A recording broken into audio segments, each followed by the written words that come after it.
Baba anastahili kulipwa. Kama kweli unakiri kulikuwa na vipando, skuli inakaa, kwa nini asilipwe?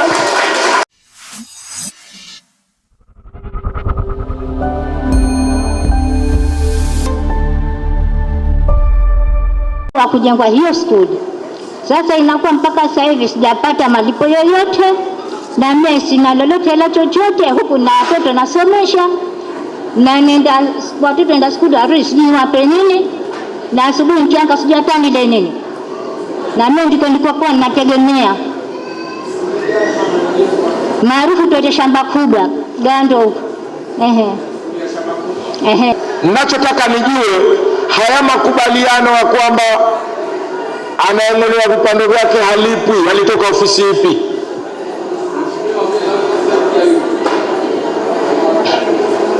Haya, tusaidie. Tulikaa kama watu wa mji tukatafuta ni pahali gani pa kujenga sekondari kutokana na shida ya sekondari iliyoko Mabatini Gando.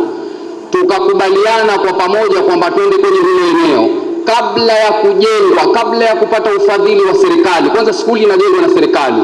Kabla ya kupata ufadhili wa serikali, tuliwaita watu wote wanaolima hapo, si yeye mama peke yake, watu wote wanaolima hapo. Tukawaambia bwana, hapa tunataka kuja kujenga skuli inshallah tukipata ufadhili, kwa hivyo twawaomba msiendelee kulima, na wakakubali. Lakini wakasema tunalima, ikitokezea kwamba tunataka kujenga skuli basi sije vipande vyetu tutatoa huru.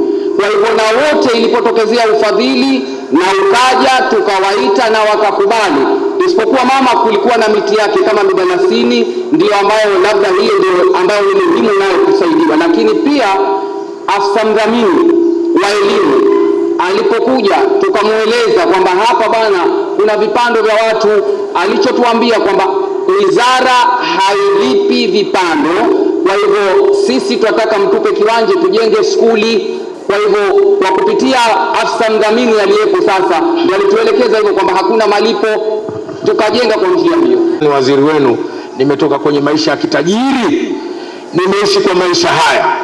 Unavyonieleza tu shekhe, hapo mmetumia ubabe kwa nafasi zenu kwa sababu ya kama wewe mwenyewe usingekubali.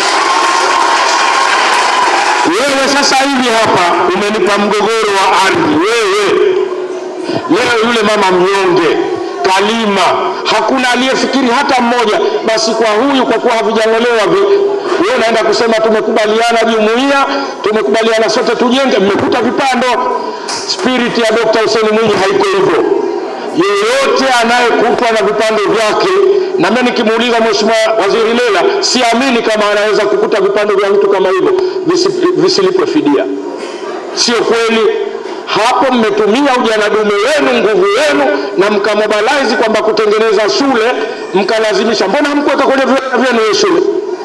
Mkasema tuondoshe nyumba zetu. Hapana, sio sawa. Yule mama mkuu wa mkoa lazima kieleweke.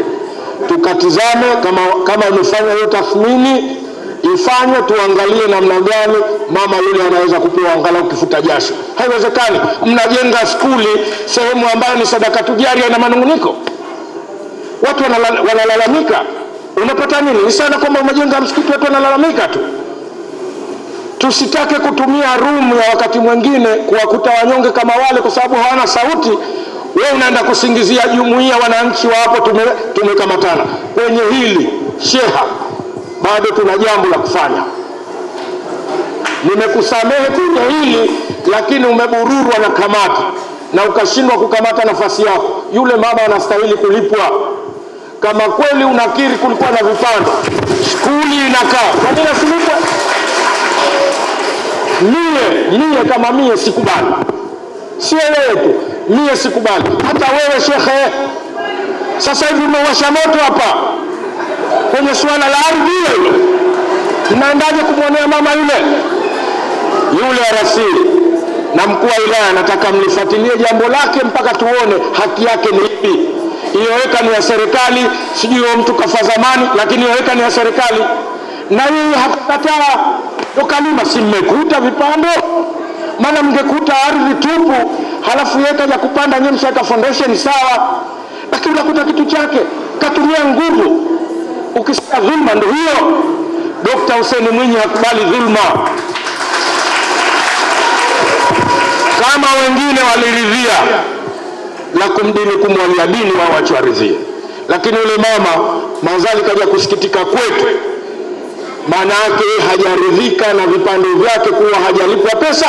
Bahati mbaya sheha anasema makubaliano yetu, hayo makubaliano hayakuwepo.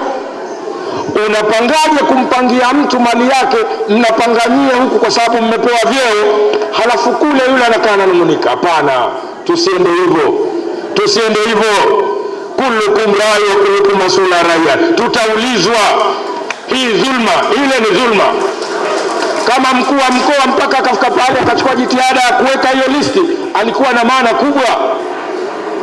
Sheha anataka uanze kushughulika na hilo jambo, na nikute hilo jambo unaenda sanjari na mkuu wa mkoa na mkuu wa wilaya. Yule mama tuone njia yake, na mimi nitalifuatilia kweli.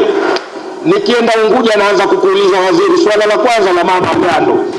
Pia mama Agando ujue la yule bibi yule, tuzitafute pesa, tutazitoa puani kokote, lakini hizo pesa tupige tathmini, kama tathmini alipo.